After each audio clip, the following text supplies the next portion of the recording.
users can access their call plans from the main menu. To track their progress on the sales target, on visiting customers, we show the customer reach progress and a customer with goal completion progress. And for different customer, we can make different call plans. So for example, for the same medical rep, they are covering different customers for different products. So for example, for this product, I have these call plans channels. I have engagement, I have message. But for a different product, for example, here I'm covering this different customer and different products, and I have different channels. So I have message, face-to-face meeting, and phone calls.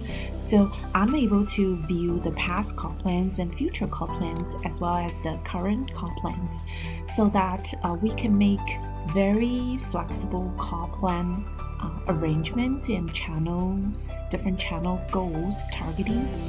And I could have call plans for an individual HCP or an HCO. So here is the call plan for an HCO.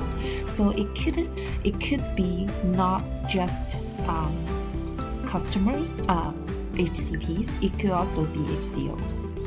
And for each of the call plans, if we click into them, there is a goal set by the management team or the admin. By clicking the suggested, I will be able, as a medical rep, I will be able to suggest a different number. So for example, this one, the goal is 20, and for some reasons, there's no way I could reach 20, and I will suggest that in this sales cycle, changing it to 50.